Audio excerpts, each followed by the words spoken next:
3 முறை மொழிப்போர் நடந்து ஏறத்தாழ 1986க்கு பிறகு 38-39 ஆண்டுகளுக்கு பிறகு நம்முடைய மாண்புமிகு தமிழ்நாட்டு முதலமைச்சருடைய தலைமையில் இன்னொரு மொழிப்போருக்கு இன்றைக்கு நாம் தயாராகி கொண்டிருக்கிறோம் என்று சொல்லும் பொழுது, இந்த 3 நாட்களாக ஒன்றிய அமைச்சர் மரியாதைக்குரிய தர்மேந்திர பிரதானுடைய அந்த குரலை பார்த்ததுக்கு பிறகு நம்முடைய தமிழ் மண்ணில் தங்களுடைய இன்னுயிரை நீத்து காற்றோடு காற்றாக கலந்து நமக்கு உயிர் மூச்சாக இருக்கின்ற நடராஜன்களும் தாளமுத்துக்களும் உடல் மண்ணுக்கு உயிர் தமிழுக்கு என்று சொன்ன பீளமேடை சார்ந்த தண்டாபாணி போன்றவர்களும் அதே போன்று மாணவர் ராசேந்திரனும் கீழப்பள்ளூர் சின்னசாமி போன்ற அந்த உயிரெல்லாம் மீண்டும் உயிர் தெழுக ஆரம்பித்திருக்கின்றது.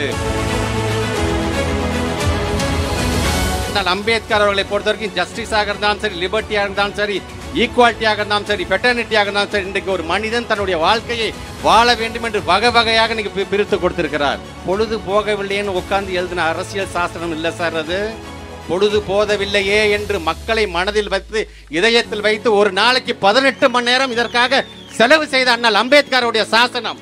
அந்த சாசனத்தில் எங்க சார் மும்மொழி கொள்கையை பத்தி சொல்லுது?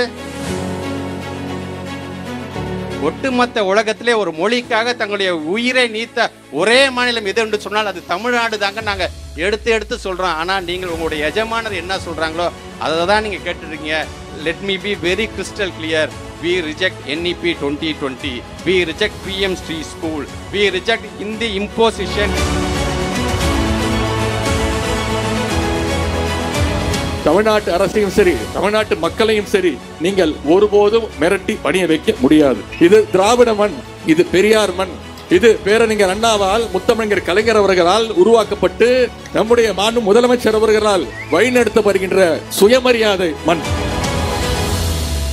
இதற்கு முன்பு ஆட்சி செய்த அடிமைகள் வேற நீங்க நீட்டின இடத்துல கையெழுத்து போடுவாங்க, நிதி வேணும்னா எந்த இடத்துலயும் கையெழுத்து போடுவாங்க. பாசிசல் நீட்டிய காகிதத்துல எல்லாம் கையெழுத்து போட இது ஒன்றும் அடிமை அரசு அல்ல. முத்துவேல் கருணாநிதி ஸ்டாலின் என்னும் மகத்தான தலைவரால வழி நடத்தப்படுகின்ற சுயமரியாதை உள்ள திராவிட மாடல் அரசு நம்முடைய கழக அரசு. அதனால் தான் சொல்கின்றேன், நம்முடைய தமிழ்நாடு அரசு என்றைக்கும் மும்மொழி கொள்கையை ஏற்காது. ஒன்றிய பிரதமர் திரு மோடி அவர்களே, சென்ற முறை நீங்கள் தமிழர்களுடைய உரிமையெல்லாம் பறிக்க முயற்சிக்கும் போது தமிழ்நாட்டு மக்கள் உங்களை கோ பேக் மோடின்னு சொல்லி துரத்தி அடிச்சாங்க.